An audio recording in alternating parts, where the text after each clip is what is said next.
Welcome, everybody, to another episode of the Patriot Philosopher Podcast. Today, joining us is Will Noland. Will is a former teacher of classical literature at the prestigious Eton School in the UK. Will was infamously sacked from Eton in 2021 after a controversial video he posted on YouTube titled The Patriarchy Paradox, where he spoke favorably about aspects of traditional masculinity. Will has been featured on such platforms as Quillette, Unheard, and Trigonometry. He's also an amateur powerlifter, a father of 6, and now runs a successful independent podcast channel titled Noland Knows. That being said, thanks for joining us on the show, Will. Thank you very much for having me. Good to speak with you. Great. So, to kick things off, I mentioned here that your training is in literature and classical literature. Can you tell us a bit about what it was that attracted you to that field, why you think it's personally important, and why other people should care about it? Yeah, good question. A couple of reasons. Enjoyment, when I was a student myself, was one of the big factors. And what did I really enjoy about it? I suppose it was my first introduction to the world of ideas, because books aren't just about stories.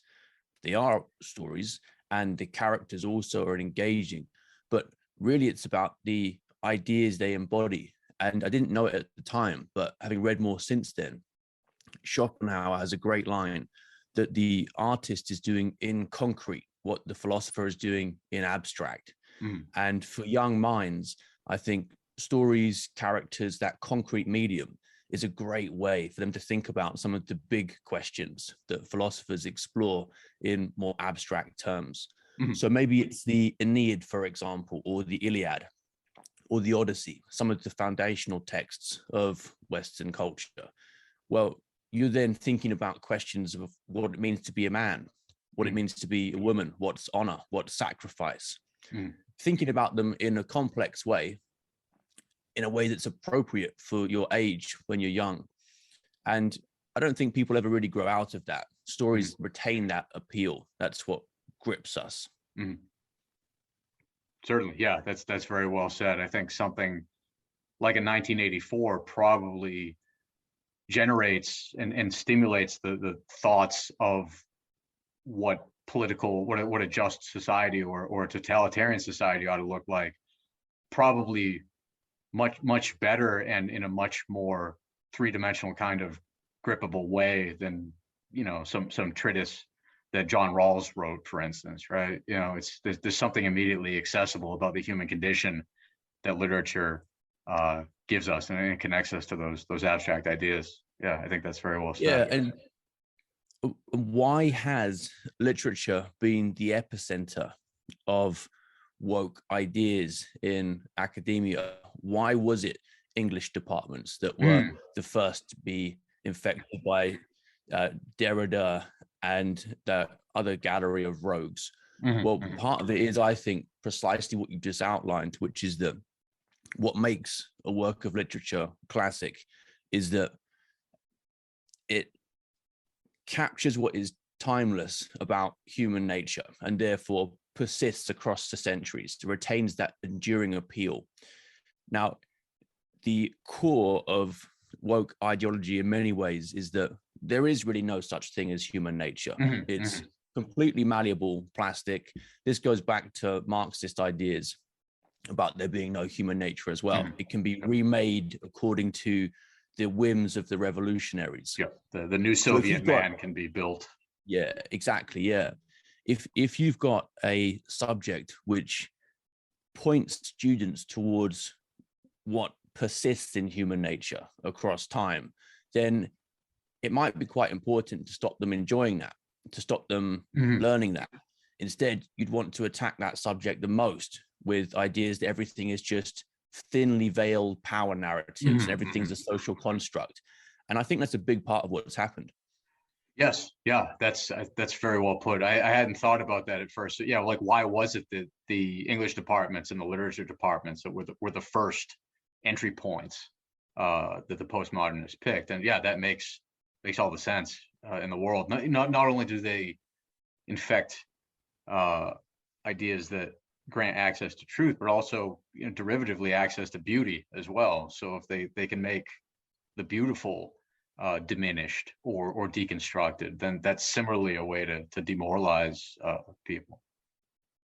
Yeah, I think that's spot on. The very notion of what constitutes literature has been assaulted as a result of that. If you go back even to as recently as just before World War II, there's a German scholar, Ernst Robert Curtius, and he wrote a great book which isn't really assigned in literature degree programs anymore, called European Literature and the Latin Middle Ages.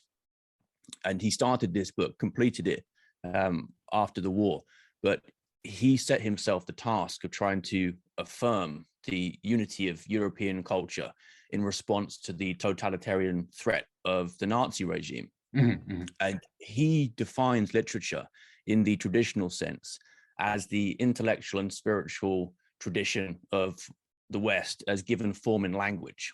Mm-hmm. And if you think about literature in that way, you can see why it's been the number one target. Yeah, certainly. Yeah, definitely.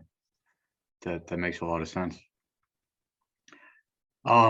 So moving on, I know you've probably been interviewed by this a lot, over the Eton situation, but can you give our listeners a brief encapsulation of what that whole ordeal was about?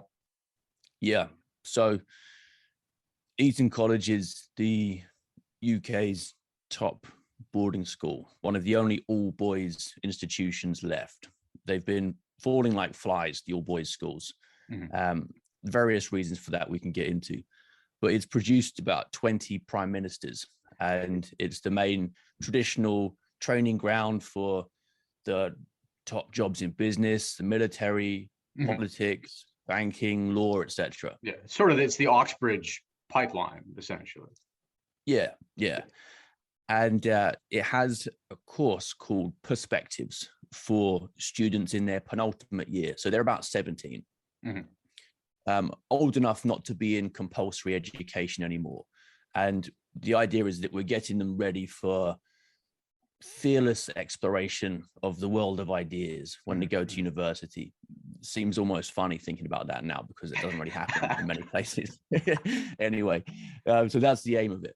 You're supposed to be exposed to ideas that we know you're not going to agree with, and you're told you shouldn't be agreeing. You shouldn't just be taking notes and nodding. You're supposed to go in and attack these.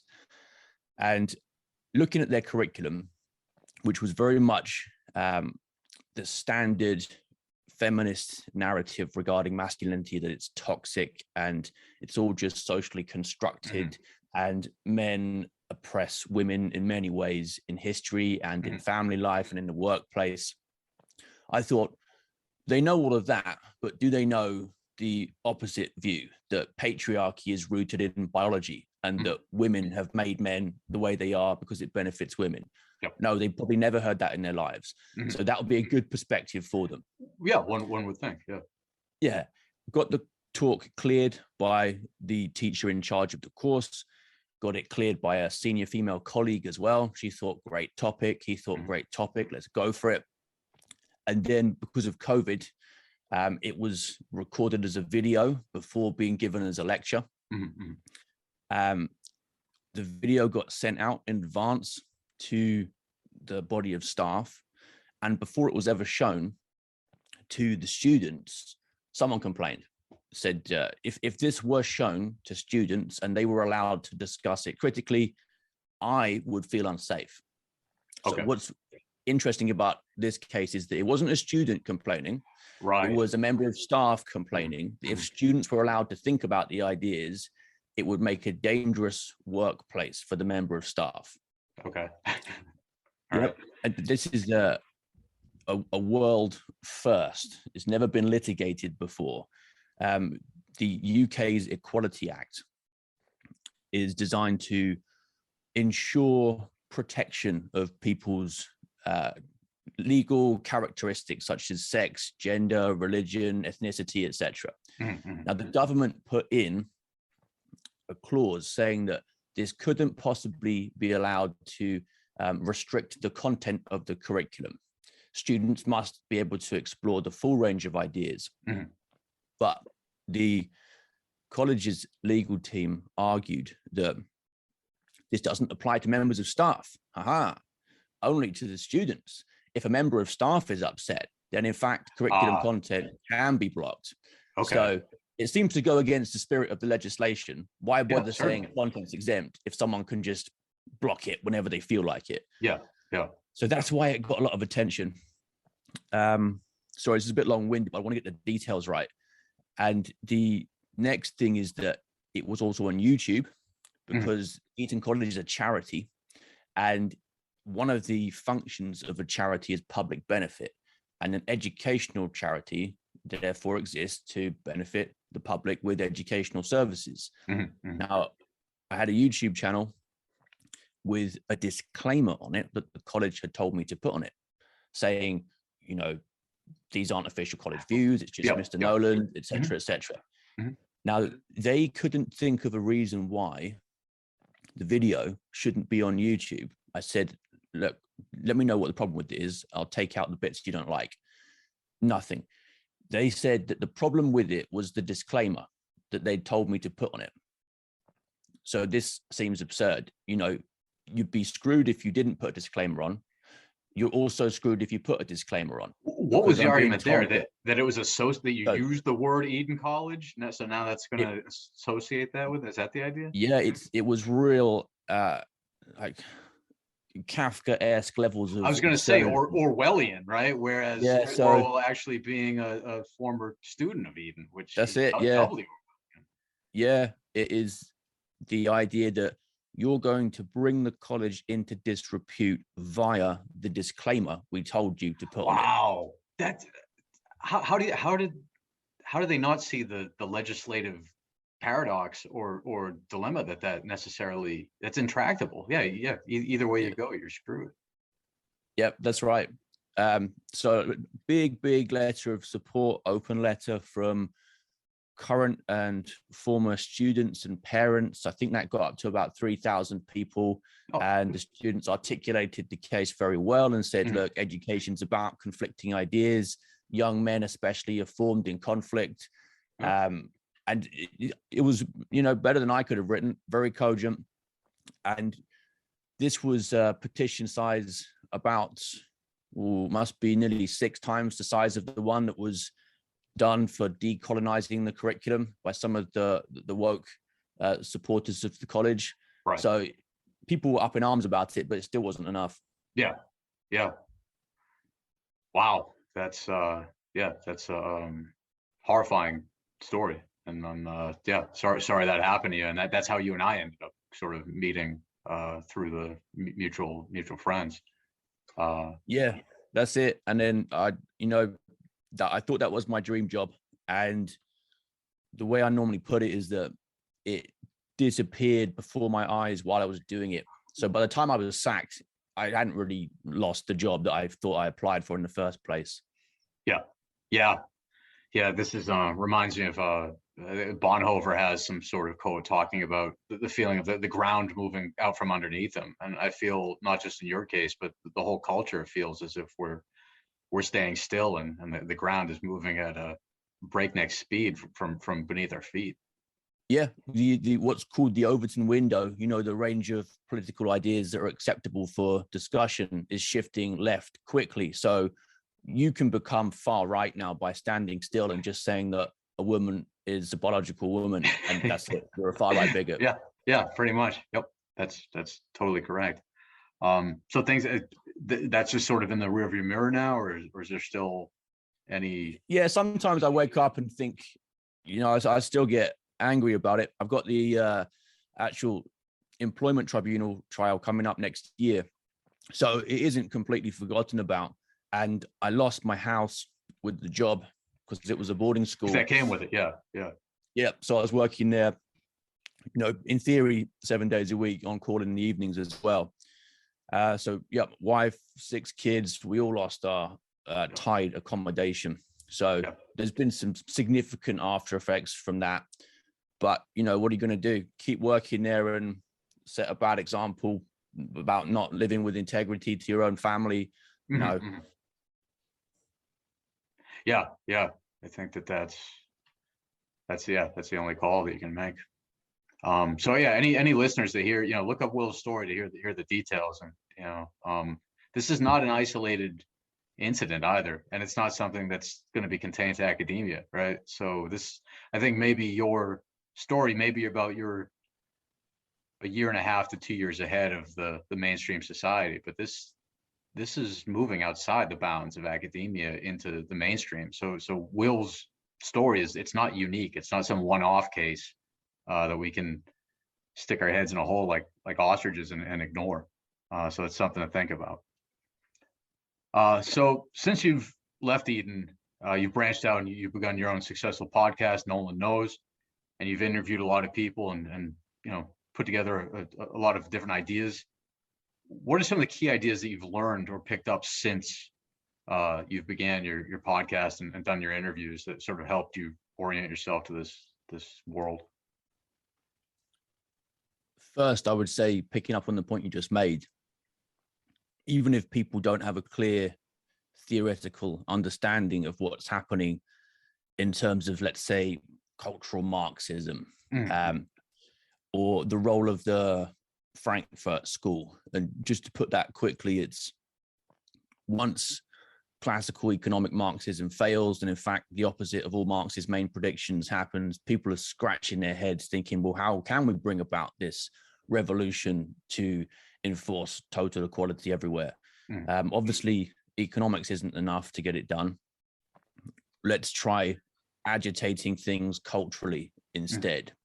Maybe we need to try and control the media, schools, all the big corporate institutions, and we'll get the revolution that way. Now, most people, even if they don't know that that was the battle plan, as it were, looking around at schools and institutions, maybe seeing the posters on the wall change, maybe seeing pronouns coming into emails, maybe having particular training days about critical race theory, whatever it might be. Most people now are at the point where they're feeling a bit uneasy. So that's the first thing I picked up, I think. The average person on the street is noticing that there's a strange feeling in the air, especially in the workplace, and you have to watch what you say. Yes. Yeah. Yep. Now, what to do about it? It's interesting that more and more people are suggesting homeschooling, which I think is a big movement in the US, and it's also gaining pace very rapidly in the UK too. I think it's a return to the recognition that ultimately, even if your kids do go to school, parents are the primary educators of children. That's Catholic doctrine. It's also backed by secular research that the family has the biggest impact on educational progress. So I think that's a good outcome of people becoming dissatisfied with schools. Even if kids stay in schools, parents keeping a tighter watch over what curriculum content is and asking, what did you learn about school today? And if you've got young kids aged 5, 6 being told, oh, we learned that a man can have periods, for example. Yeah. A lot of parents think, what's going on there? So people being aware, people being concerned, and trying to take back a bit of responsibility. Those, I think, is two of the big cultural trends across secular and religious areas of ideas that I've been engaged in for the last couple of years.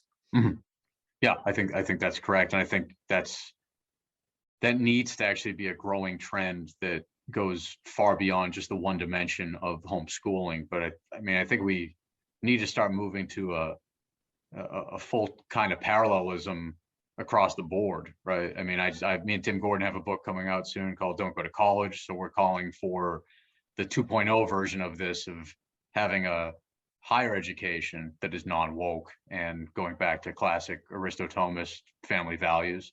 And then I think, you need parallel infrastructure in terms of tech, media, banking, real estate, land. I think really needs to be a full, these folks did the long march through the institutions in a full spectrum way, in a very creeping incrementalist method. we don't have the luxury of being able to do a subversive incrementalism for the next 50 years backwards, right? I think it needs to be a rather quick parallelism that gets established. And I think it seems to be coming together in bits and pieces. But if it could be more coordinated, I think that would be best. Yeah, I think you're right. What Antonio Gramsci called the war of position, where you maneuver people strategically and, as it were, take out the foundations of some of the big cultural institutions slowly. So then the whole thing is like weakened. You know how a spider will dissolve the inside of its prey before it eats it? Yep. A lot of these corporate institutions and educational institutions, that's what's happened to them. And all you need is one or two people in important positions at the top, and then it trickles down. So I would say that it hasn't been a ground up revolution where woke has risen up and taken over. It's been the elite ideology, and people have been appointed at the top. They've then made sympathetic appointments, and it's trickled down. So like a fish rots from the head down, these institutions fall from the top down as well.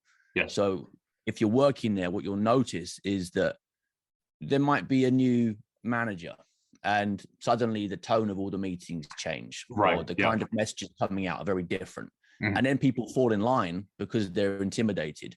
I think they fall in line because they're intimidated, and I think it takes on kind of a Rent's account of the banality of evil, right? Where it's the death by paper cuts, slowly cooking the frog in the bathtub, right? It's not just one day you come into the meeting and they're like, okay, now you have no rights. Surprise. It's rather it's little by little, and there's no significant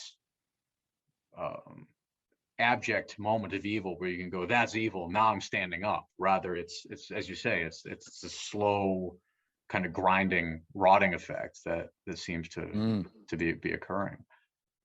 And what you said there is really important for people who are thinking, I'll say something when it gets really bad.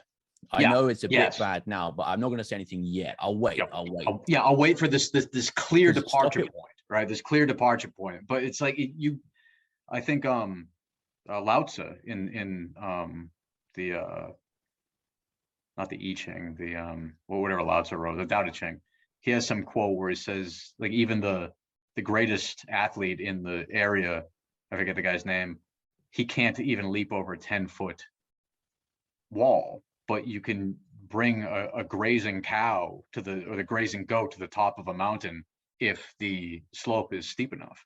So if the slope's gradual enough.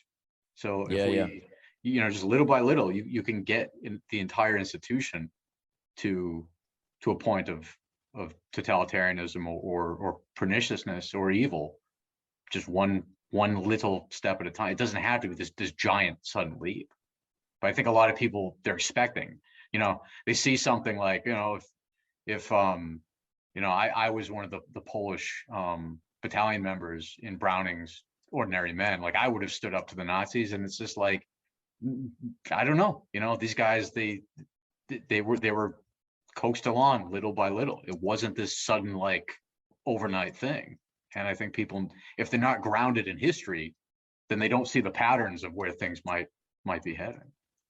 It works via social shaming as well, which is a very powerful force. I've been called everything you can think of: sexist, racist, intolerant, homophobic, bigot, transphobic, anti-Semite. Someone even said that the KK, Noland knows, moniker is secret for the KKK. Because that would have never occurred to me. But so you just have to ignore it. And there's a funny sense in which once you realize that all they have is that emotional screaming and slurring, and it is 100% predictable, then just, so what? Okay. Yeah, and I think it actually it makes your signal that much stronger after the fact, where people seeing that you're not capitulating, you're not scrambling to give a preemptive apology, to capitulate to their, say the language and jump through the hoops that we're telling you to jump through. And I think that that's a great message. Yeah, apologizing is the worst thing you can do, because look where appeasement generally has got people. The whole idea you can sit down and have a nice rational discussion and figure things out is mistaken, because they don't believe in rationality. They don't believe in truth. They think your logic and reason is an instrument of oppression, and they have zero interest in an outcome that you think they value. And once you apologize, they smell blood and just lean in harder, right? So it's it's not even as if like apologizing would somehow work or something, right? Like it doesn't even work. Like you lose credibility and it doesn't work. So like rationally speaking, like it doesn't make any sense. That's it. There's a great anecdote. I don't know if it's apocryphal or not. Some people say it's genuine, but even if it's not, it makes the point. Vlad the Impaler, he put a beautiful, extremely valuable golden cuff in the middle of the town square, unguarded, and it stayed there the whole time. None of these starving peasants would dare to steal it. And this was the ultimate symbol of his power, the golden cuff that everyone wanted, that no one would touch, and he didn't even have to leave watched. In the dead of night, no one would take it. And there's a similar cowing of the whole population now, in that the golden cuff, let's say it's trans women are real women. Right. Yes. Yeah. Who dares? Who dares to question it? And then once you see in an organization that nobody will, then that's it. They know people are broken. Yeah. There's nothing on the other side of that, as far as I'm concerned. I feel like there's maybe the earlier versions of wokeism you could arguably bend the knee to, this is pre early Obama era, where they would say, what do you care about gay marriage? What do you care what two people are doing in their own bedroom, right? That was always the libertarian argument. But now when it has moved so aggressively, where it's like, now you must say that men can get pregnant. If people are willing to throw away their own basic rationality and cognitive abilities and just basic common sense and capitulate to that claim, like you've made them say 2 + 2 is 5. That's what is being done at that point. And then the humiliation from that is it's lexically different from earlier progressive projects, I would say. Yeah, I think that's very true. And that's one of the reasons why, despite losing the house, my wife was supportive of me, because she didn't want me going into an environment every day where that was expected of me, because it's bad for your mental health. It's bad for your soul. Yeah. All right, good. That soul point is actually really, really profound. You think about Plato's dialogues, when they come to the conclusion that the lie in the soul is the worst thing that can happen to a human being. Yes. Yeah. And then, what do you do when the institution you're in is promoting this? And, maybe you're just like complicit in it, right? Even that's enough, right? That's enough, I think, to I think really crush the souls of a lot of people. Even if you're not saying the pronouns or saying the words, like just being around it and not piping up, I think, hearing overt falsehoods, Yeah, I've been looking at the theme of masculinity a lot since leaving the college, because that's what I was known for via the lecture. And one of the things that cultures universally have valued in men is the protection of boundaries. There's been no human culture ever where the protector role has been female. You never get women conscripted into frontline combat, not even in the Israeli army. Though they're trying to the detriment of the infantry right now. Yeah. Whether we'll actually get full conscription, I don't know, because the consequences of losing a lot of women in battle would be very dire for repopulation compared to losing a lot of men. So it'd be very stupid. But the protector role applies not just to physical defense of the nation's perimeter, but also to values and institutions and the family. So in that sense, this is about a failing of the masculine duty to protect, a failing of fortitude and courage from many people. I think that's an exceptionally profound point. I think especially in this 21st century social media world where everyone seems to be, it's a blind leading the blind, trying to get, you know, what is a man, what is masculinity, what is a good man or strong man look like, and then it sort of devolves into things like having abs or being, you know, having muscles or being able to knock somebody out in a fight, or, you know, being able to pick up a lot of women, or having a sport, having enough money that you can tell everyone to F off. And it's like, I think your point about, yeah, this metaphysical capacity to draw and uphold boundaries, I think really, that to me rings true far more than these other sort of superficial accounts of masculinity. Well, look at what Hollywood presents people with as the ideal of masculinity. They've got some guys like, I don't know, let's say The Rock, like the current Arnold Schwarzenegger, that kind of person. Yeah. Now, they're big, they're strong, they look muscular, but in many ways they're completely spineless, and they'll say whatever they're told to say and allow themselves to be puppeted. So that is a kind, in my view, of what was termed buck breaking with the slaves. So you take the most masculine guy you can find on the plantation, and then you make a point of submitting him. Right. Yeah. So I think it's fine, you know, muscles and appearance and all the rest of it. That's an important part of being a man. After all, men have been shaped by women, by sexual selection, and women have valued muscularity because it signals proficiency at the provider role, the protector role, hunting, etc. So, functionally, it helps to defend the physical boundary in real life. Yeah, but it's not sufficient. It might be necessary for masculinity, but it's certainly not sufficient. A spine is what you need to hang the muscles on. And if you're spineless, ultimately, then it's no good. You may as well be a jellyfish. Yeah. Well said. Very, very well said. So that being said, that's a good segue to the next question. And this is something you know I've talked about a bit personally over email, but it seems like, you know, what you'd want to call maybe the centrism in general, both center left and center right, to me seems wholly flaccid and ineffectual in doing any good in halting the woke steamroller, the intersectional steamroller, so to speak. I know you have Peter Boghossian, for instance, is trying to prop up that new like anti-woke university in Austin, Texas, and you have other folks kind of going around that are criticizing, you know, they're criticizing the wokeism, but to me it just seems like at best it's not offering any assertive counterposition. It's just it's merely negative.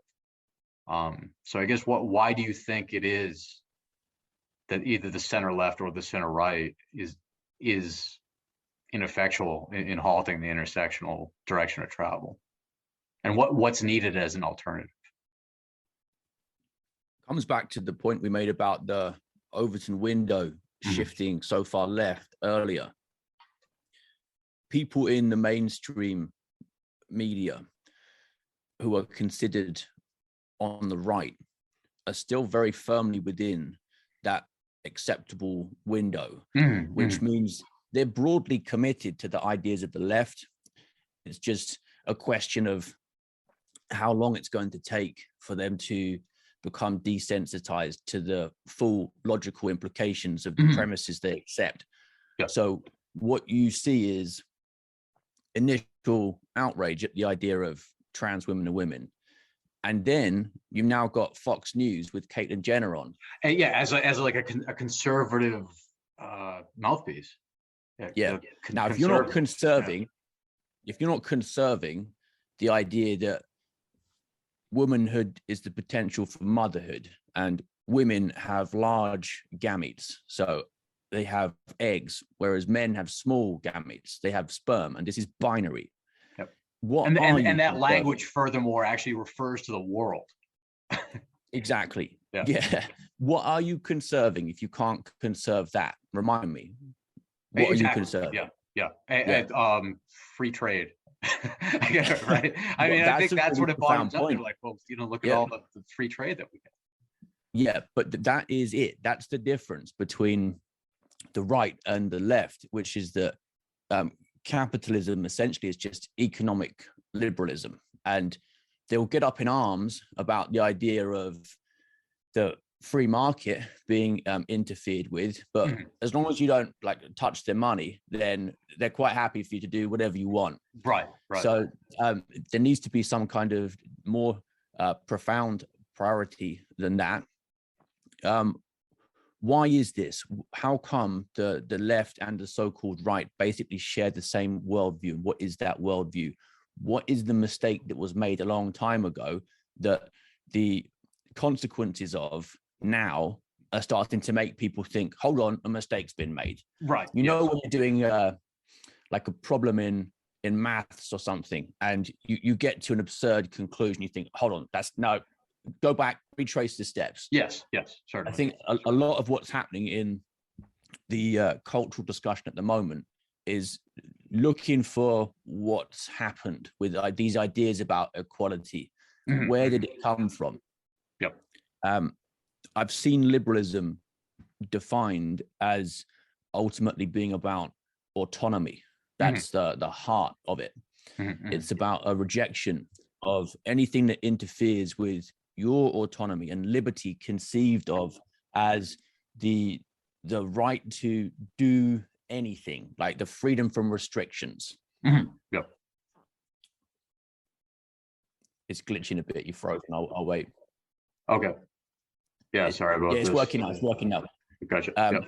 I'll just repeat in case it clicked out. But so I've seen liberalism defined as the right to do anything you want. It's all about autonomy, freedom from restrictions. And once you really play that idea out fully, you get to the idea that even your biological sex that you're born with is interfering with your autonomy. Yes, and right. You're allowed to be completely self-determining, and anyone who says otherwise is getting in the way of that big right. Yeah. Yes, that's an excellent point. I think coupled with that, coupled with this normative or prescriptive feature of classical or modern liberalism is also a corresponding anthropology of man that is fundamentally incorrect, right? So rather than seeing the human person from an Aristotomist viewpoint as embedded within a family and a history and a culture, and their actual essence being constitutive of these things, Locke and Descartes and Mill, I guess, somewhat sees, they posit this atomized individual that just sort of drops out of onto the tabula rasa, and then can make their own decisions, their own autonomous decisions. So I think there are two things going on that are flawed within the classical liberal framework. One is this like valuing of a personal autonomy over all else without any other restrictions. But then secondly, I think the anthropology of man is just wrong. I don't think we're Lockean atoms on a tabula rasa. I think we have a nature, and I think we're deeply embedded within a history and within a culture. Yeah, I think that's important to note.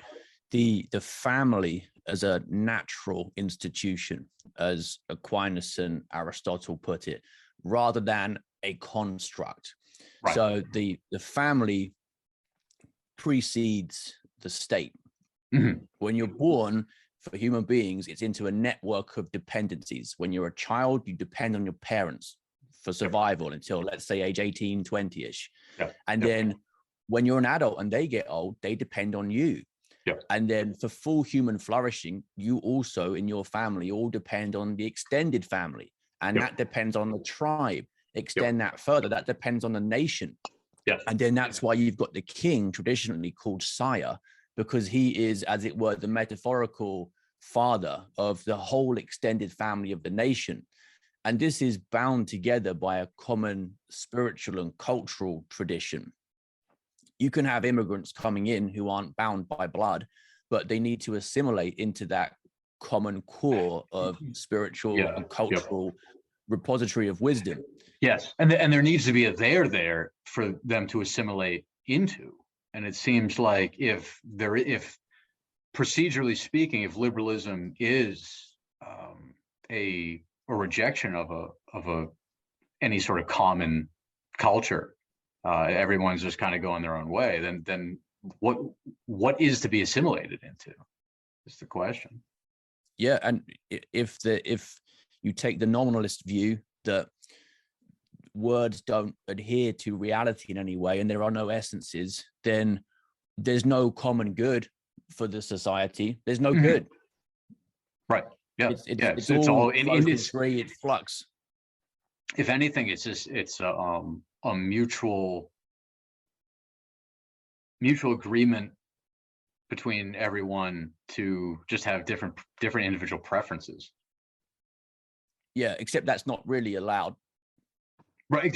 Yeah. Can you say more about that? Diversity isn't about diversity. It's actually about people looking different superficially, but all holding the same views. And this is why I think there are some quite serious arguments about the way in which liberal democracy has led in many cases in the 20th century to totalitarianism. Because if you are going to say that autonomy is the supreme good and tradition becomes less and less important, then the more people affirm that individual autonomy, then the more difficult it's going to be to try and safeguard all these different rights. So the state has to become more and more powerful and take to manage the proliferating rights. Yeah, claims. That's it. Yeah. That's it. It has to become more and more powerful to take the place of what previously would have been all these subsidiary institutions, whether family, guild, the communities, they're all gone. And then you've just got everything on the state instead. So there are some arguments to say that the reason historically it's so often led to totalitarianism is that it is totalitarianism in its core. And you don't notice it to begin with, but the whole concept of liberal democracy is almost a contradiction in terms when it's actually pushed to its logical consequences. Right. I know. There you go. Rizard Legutko, the political philosopher, he wrote Demon and Democracy, talking about this kind of phenomenon that he witnessed in Poland. What they finally achieve a free Polish state, and then they're immediately absorbed into they're super enthusiastic about the EU, and then now it seems like that becomes the new liberal proxy collectivism that is sort of subordinating them. Yeah, it comes back to your point about the anthropology of man being false, because on the traditional view, we are built for authority. We need it, which is why maybe a kid without a strong authority figure in the form of a father present at home might look for it in a gang, look for the strong father figure on the streets instead. It might also be why a republic might end up turning to a king substitute. So the president, for example, being a bit like the role of the monarch. So there's a natural tendency to seek the authority figure. And one way to put that again differently would be you break down the family, and then the state just becomes the giant protector, provider figure for all the single mothers who exist now in a kind of harem economically. Yeah, I think that's sociologically seems to be what has happened. You know, you look at the marriage rates in the American Black community or the divorce rates were lower than in the white community prior to civil rights, and then now you have the state has swelled in such a way that it's effectively cuckolded the African American father, and it's incentivized women to remain single moms. And you know, so it seems like the cure, so to speak, ends up being worse than the disease in a lot of those instances. Yeah, there's a really interesting and I think neglected thinker, historian, Christopher Dawson, a British historian who was writing around the time sort of 1920s, 30s, 40s. And he had an argument that ideas like progress, democracy, rationalism, they acquire a kind of numinous religious significance. Yes. Yeah. And what the ideology really aims at is the creation of heaven on earth, and it recycles many of the elements of the Christian narrative and makes it very emotionally appealing to people, but in a secular way. Yeah. So these people believe that they are bravely fighting against the forces of evil as represented by the tradition they think is corrupt and standing between them and the promised land, which can be created right here, right now. There's no afterlife. The shining golden society of the future is coming next time. I mean, it didn't work in Soviet Russia. That was a bit bloody, but next time we're going to put it off. Yeah. So it's important to realize, if you're talking to woke family members or friends, they don't see themselves as doing anything bad. And can I add something to that? Yeah. I think a lot of them don't see themselves as radicals either, right? They go, that's the far left. I'm on the center left. And it's like, yeah, but you're being dragged along by the far left. Yeah, that's it. Once you accept that notion of equality, the left, given that is its core aim, its core commitment, you can't really be too committed to it, even if it comes to killing people to try to enforce it. I mean, that's what's happened historically. Yeah. And they see that as good. The idea in Aquinas that human beings only ever choose evil under the aspect of good. Like, no one says, I'm going to go and do this because it's evil. Right. The guy who murders someone thinks at the time it's the good thing to do. Yeah, definitely. And I think, definitely with collective actions and collective programs that we're seeing, it's a lot easier than whatever one-on-one instances. So I guess as we're wrapping things up, because you got to go soon, correct? Yeah, I'm supposed to teach at 8:30, so we could go 15 more minutes if we need to. Okay, perfect. So I guess, how do you see, how can the West be saved? Can it be saved at all, or do you think it's Benedict option time for each person for where they are? So I think one thing that people can do to see things in perspective is that you do get these periods of rise and fall historically in cultures. There's some interesting evidence that was put together by a guy called J.D. Unwin in a book called Sex and Culture. Yep.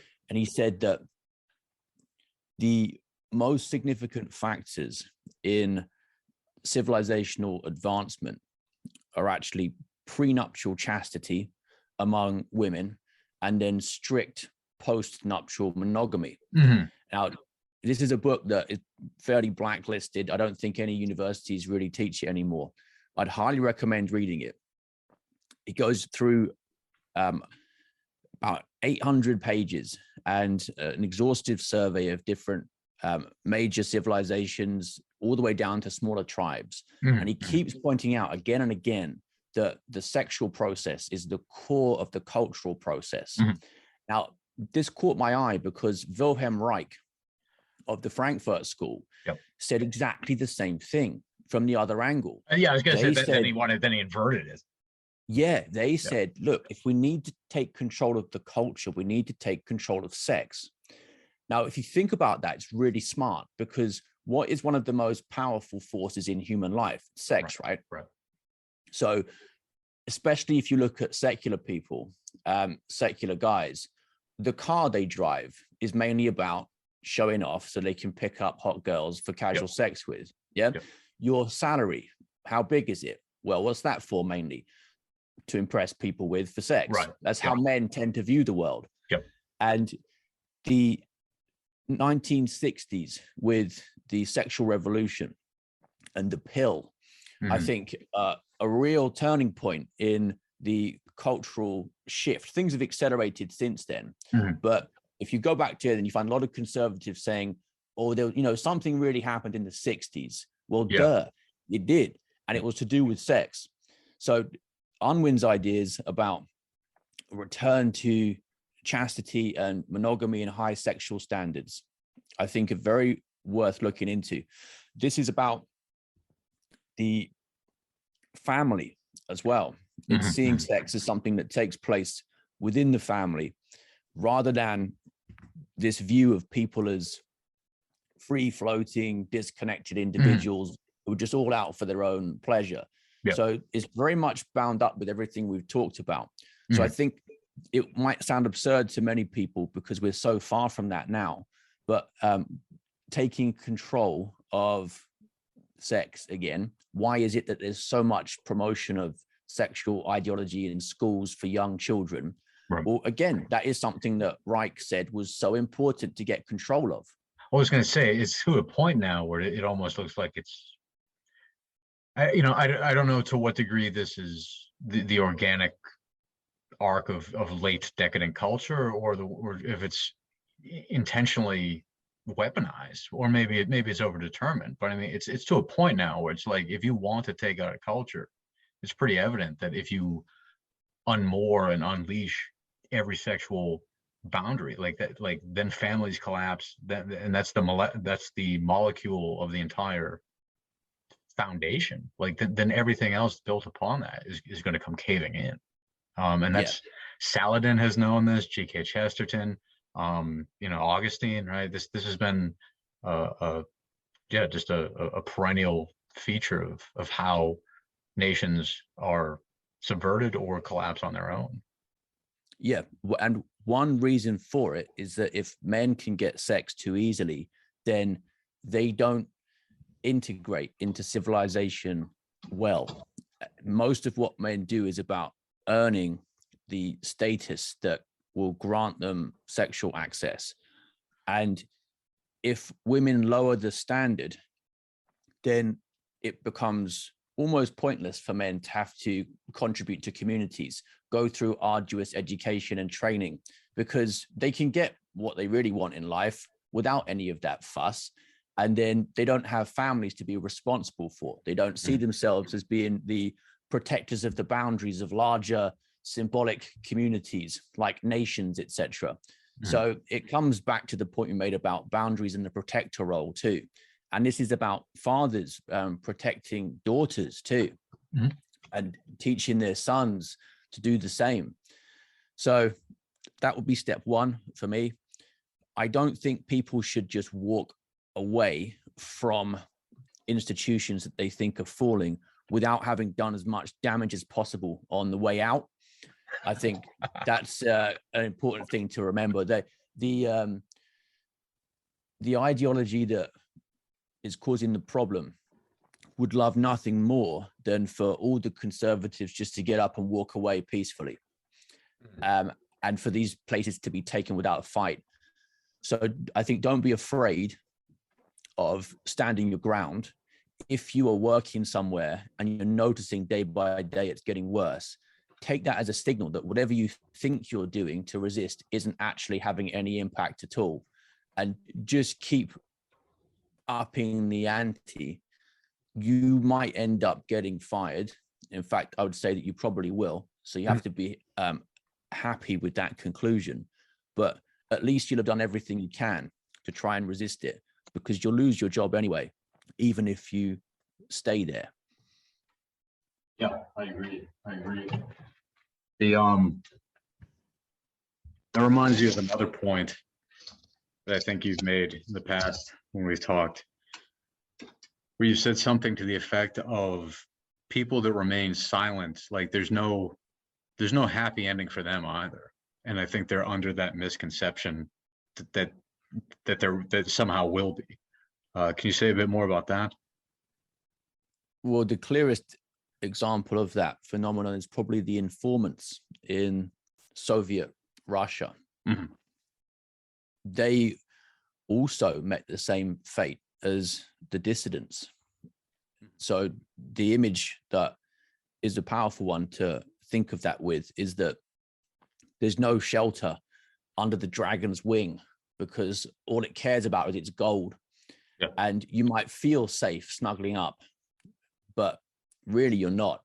Mhm. And it's much better for your own future and for the future of your children if you try to deal with this now, while it's smaller than it will be eventually in the future. Yes, yeah, and I think that Jordan Peterson made a similar point where he said, people said you're being really courageous standing up to these woke pronoun people, and he said something to the effect of like, I don't see this as courageous at all. I see it as it's mere prudence, right? It's like this needs to be aggressively called out and challenged in the space of debate and dialogue prior to it getting legal teeth, because when it gets legal teeth, now you're fighting quite an uphill battle that you could have won at an earlier stage. So if only out of reasons of prudentialism, it makes sense to rush the rush the box wielding terrorist now, not later, or box cutter wielding terrorist now.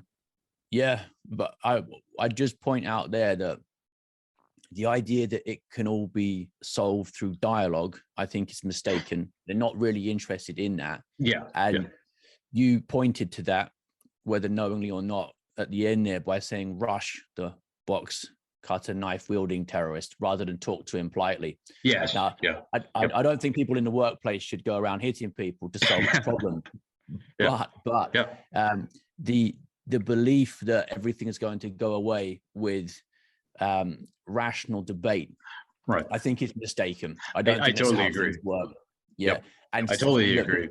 This might sound frightening, but in history, that's not how big problems have been solved either. People didn't sit down with Hitler and have a talk about the pros and cons of National Socialism and solve it through debate. Ultimately, it's blood and iron that have fixed the biggest problems. And that's human nature. That's the anthropology of man. It's that we're not purely rational creatures who have good hearts. It's that we're a flawed mixture at heart of good and evil. And rationality plays at most a relatively, would we say small part? I would say sometimes it's not the dominant part in our decisions. Mm-hmm. Yeah, I agree. I think also a scholar mainly working in the area of just war theory. I mean, there's certainly instances where, when dialogue and diplomacy has been exhausted, now that activates, it makes it permissible and maybe even sometimes obligatory to start going up that escalation ladder and resorting to whatever civil disobedience, lawfare, and beyond, if the values are worth defending. And I think the things that we've been talking about, the values of Western civilization are in fact, worthy of defense and obligate defense. So I think that's it will be the very masculine virtues that have been most assaulted in recent decades that will be necessary to cultivate, to turn things back. Yeah, I agree. So I guess the last question I want to ask you that does segue into that is, what do you think the constitution and character of a man, leader, or citizen has to look like in order to save the West? What might those aspects begin to look like? Kids don't get taught very much about the concept of virtue or the cardinal virtues in school much. You can go through the whole education system without ever hearing the word fortitude. Right. Virtue comes from the Latin for man, and the idea of strength being fundamentally about having a spine, having integrity and principles we've mentioned. So I think that's going to be at the top of the list. And then taking responsibility and authority, a return to that will also be very important too. That's going to start in the family and also spread out beyond that to the local community. So I think more people having simple goals like know 10 guys within 10 miles of where you live, Right. and start to form offline networks where you know you can depend on each other. That's going to be a really important part of taking back control as well. Yes, I think that's I'm writing that down actually. That's huge.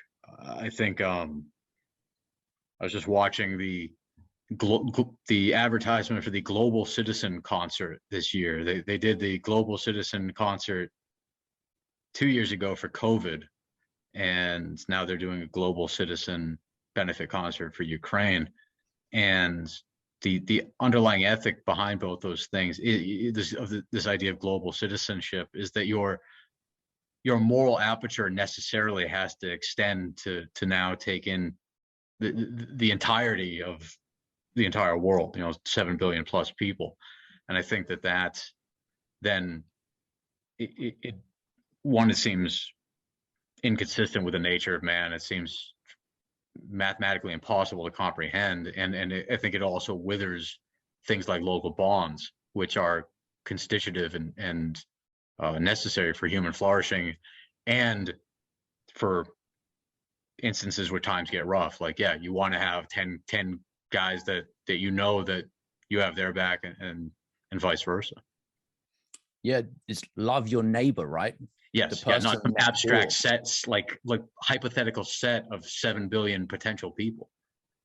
Yeah, because it's a lot easier to imagine you're a good person, because it's really, it's more pleasant a lot of the time to love someone who is thousands of miles away, because you haven't got to deal with the reality of human nature right in front of you. They left their lawnmower at the edge of your lawn, and you have to actually be a human being and talk to them about it. That's the concept that Charles Dickens looks at in some of his novels. Telescopic philanthropy, he calls it. You're always looking through the telescope at someone far away that you're going to do good to, but you're missing the person, the starving child right at your feet. Right. Yes. Yeah. And I feel like in my earlier philosophical training, I bought into that totally. The Peter Singer, child drowning in the puddle. There's no reason at all why that isn't different from some potential child in Africa dying of like a mosquito bite, a malaria bite. Therefore, and two malaria nets is equal to two people, and on and on. And then it just becomes this, like, I don't know, more morality by mathematics, and it almost it swamps what it is to be a human being with any sense of personal partiality to anyone or to anything. Yeah, because of the point about natural bonds that we mentioned earlier, you're more responsible for the people you're closest to. That network that people exist in changes things. Yes, and I think that I would dare say that there is sort of a organic sum is greater than the its constituent parts element. Like that's a good over and above just the individual people. Like there's the community, and I think that gets lost on a lot of these greater good moral calculus folks that want to, whether it's climate change or global famine relief or pernicious artificial intelligence or fill in the blank, whatever global catastrophe thing. And that just tips the moral scales always in their favor. They can always claim, well, I'm saving all of humanity. What are you're just helping your neighbor next door. Like, clearly, don't you want to save all of humanity? And it's I just think the response needs to be the response that you've made. It's like local bonds do matter, and they do have moral valence, and they prevent slipping into totalitarianism. Yeah, and people also need to recognize that any stepping outside the system, as it were, is going to come with a cost to it. Like, let's say you want to get a conservative online social media platform. It's not going to be as good as Twitter, as YouTube, as all the big ones with the billions of funding. But you're going to stay there? Right. No. Right. So you just have to accept that you're probably going to have less funding. You might not earn as much money as you would working at a super woke corporate bank or law firm if you're a banker or a lawyer who wants to go off and do your own thing. But the ticket that they're offering is the one you don't take if you don't care about the same things they care about. Then you just have to think, no, I've got other values that are higher than that.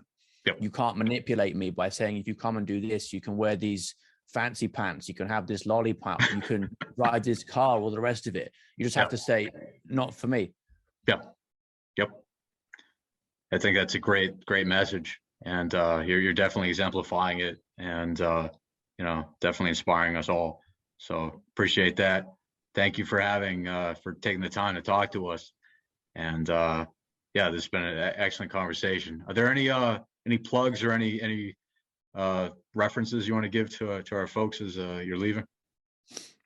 If you want to learn a bit more about that book by J.D. Unwin that I mentioned, Sex and Culture, there's a series of videos of it on my YouTube channel. Just type Noland Knows in, and then there's some more academic articles on my Substack. Again, Noland Knows Substack. Perfect. All right, great. Well, thank you once again for your time, and have a good day. Thanks. Really enjoyed it. Hope to speak to you again soon. Take care.